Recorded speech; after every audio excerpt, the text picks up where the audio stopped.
ব্যাপারটা হলো আমরা on behalf of physical education যে ডিপার্টমেন্টে যে 106 জন যে টিচার রিপোর্ট করা হয়েছিল, হয়তোবা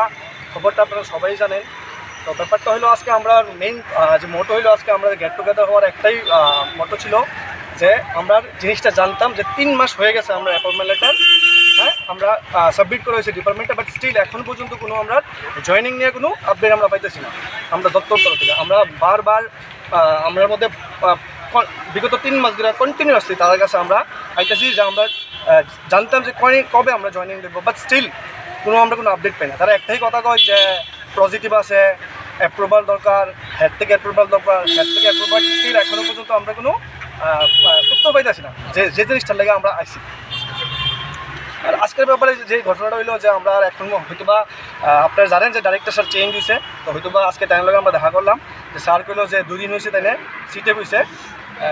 জয়েন্ট ডাইরেক্টর, তো তাই কিছু জানে না ব্যাপারটা নিয়েছে। তো একটাই কথা স্যার আপনার কাছে যে আপনার থ্রুতে আমরা সবাই কাছে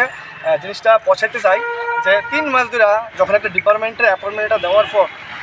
3 মাস ধরে কমপ্লিট এই আপনার ডিসেম্বরের 8 তারিখে অ্যাপয়েন্টমেন্ট লেটার আমরা সাবমিট করছি। বাট ওইটাই এখন ব্যাপারটা হলো যে আপনারা সবাই জানেন যে আমরা হাইকোর্টের একটা যে রাইড আসছিল যে স্টে অর্ডার ছাড়া দিতে পারতো না। এখন সুপ্রিম কোর্টে যখন স্টে অর্ডার আসছে হওয়ার পরও তারা জানি না কোন জায়গায় কী প্রবলেম হয়ে রয়েছে, বাট ওইটাই আমরা প্রবলেম যে আপনার থ্রুতে আমরা সবার কাছে একটা নিউজ পৌঁছাতে চাই যে কবে আমার কাছে